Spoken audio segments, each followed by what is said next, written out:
Okay, so I'm here with Neil Harbisson, who's a cyborg and here for Trailerpark IO, where you've been giving a talk. And I guess your augmentation is pretty apparent for everyone. But can you explain a little bit about your augmentation does and why you got it? So it's an antenna implant that allows me to extend my perception of color beyond sight, because it includes infrared perception and ultraviolet. Also, there's internet connection in my head, so I can receive colors from other parts of the world, or I can connect to satellites, so I can feel the colors from space. So it allows me to sense color beyond what it would be natural or normal at the beginning. But now I feel that this is actually quite natural and normal. So it's a body part and a new sense. Right. So I've heard you describe how you feel that now you describe it as a body part, and you think of it as an extension of yourself or as a part of your body. Are you actually able um, to kind of talk with the algorithm? I mean, I know that the colors produce sound, but are you able to influence that sound yourself? To influence. Does it work both ways, or? Yeah, and also it creates, so I can hear three different colors, and then my brain creates a chord, so I can hear a chord created by the brain. Or also, if I hear sound, I can also feel color. So if I listen to music, I feel colors. So it's a sense that um, unites both color and sound, but it's also it's a vibration that becomes a sound. So it's a separate sense to me. And um, would it be possible for you to, so now you're interpreting the what we are interpreting as colors, you're hearing as sounds. Would it be possible to do the same thing with shapes, for example? I mean, would that be a feasible scenario? Would it make sense even? Yeah, you can do anything. I just chose to perceive color, but if you want to perceive anything else, then you can also create a different chip, and the same system would allow you to sense something else. So it could be distances, it could be I don't know, words, it could be energy, it could be warmth, it could be anything that you can't sense. It could be sensed through an antenna. Could even be dangerous smells. We can't smell much if you compare yourself with a rat, for example, or a dog. So it could allow you to extend your sense of smell. Anything really. But I'm using it just for color. Yeah. And the reason you got the augmentation in the first place, what was that?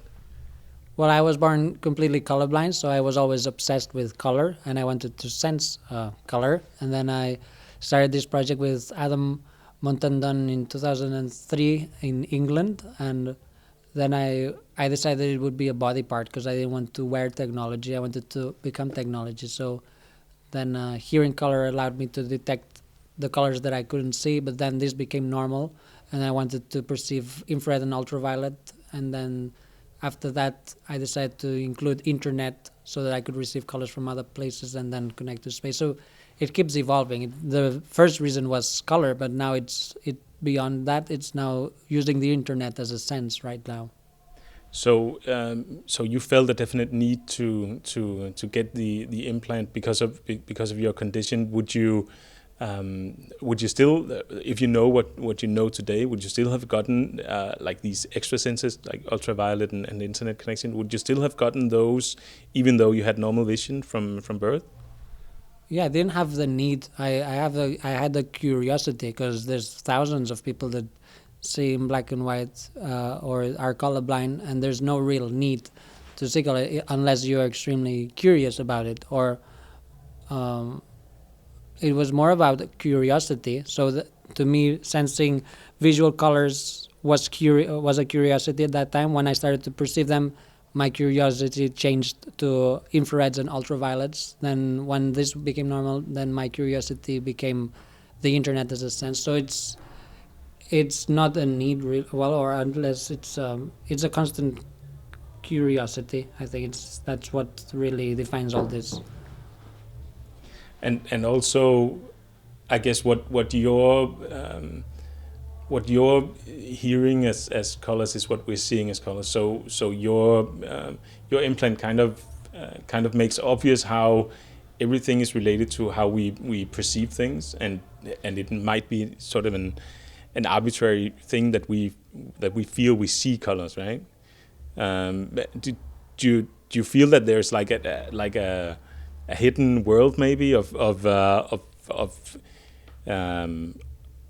of ways we can perceive things that we haven't realized yet? Yeah, nobody knows if your blue is the same blue as anyone else's. One thing is color, and the other thing is color perception. It's two different things. In the same way that one thing is time, and the other thing is time perception. For you, 5 minutes might feel very different to me than to you, but 5 minutes are 5 minutes. And blue is blue, but it might be a completely different thing to your mind than to my mind. So this perceiving color through this system is as valid as anyone else's because it's perception, color perception. So I can perceive all colors through a different sense in the same way that you can sense colors. So it's, we should separate both things. One thing is color as a physical thing, and the other thing is color as a perception, which is uncomparable. We cannot compare perception with other humans. We can't. But still, our society is kind of built upon that we think we see the same blue, if you know what I mean. I mean, don't you feel that it would be hard for our society if we knew that each of our perceived reality was different from the person next to us? Do you feel that would kind of make us feel more apart from each other? Well, we have to, because there's no way of knowing that we perceive things in the same way. The perception of smell is how do we know that the smell of chocolate is the same to you than to me? It might be completely different. There's no way of knowing that. So I think most people should know that and accept that we are all different, and we have to accept that we are all different and accept differences instead of trying to think that we are all equal, and then that we accept ourselves because we are the same. No, we have to accept ourselves because we are different. And creating your own senses is just it just allows you to control how you want to sense things, but still perception will be unique. Even if someone else had this antenna, the same system, perception would be different, I'm sure. The perception of the sound of color would probably be different. And should we all go ahead and be more free in constructing a more personal perceived world then, either by augmentations or drugs or whatever you can imagine that can kind of play with or change how we perceive the world? Yes, I don't see why we shouldn't explore the extension of senses and perception now that we can. In the same way that we are encouraged to extend our knowledge, so we go to school to extend our knowledge of things, or people go to church to extend their spirituality. We should also extend our senses and perception, and there's different ways of doing it. Now that we have cybernetics, I think this is the healthiest way of doing it, because there's no chemicals, there's no drugs here. So drugs can extend senses or modify them, but they can damage your body in many other ways. Whereas cybernetics I feel much more safer and controlled and cleaner in many ways. So I think it's a good way of substituting a good drug substitute for some, or also a sensory extension for others. And so you're an artist and you make art. Can you talk a little bit about how you use your augmentation to create art, or in your process of creating art? So I see this as an art, like the creation of your own body part, the creation of your own senses as an art itself. In the same way that many people maybe didn't see photography as an art 150 or 200 years ago. They saw it as something very technological, something very chemical. You had to know how to develop things.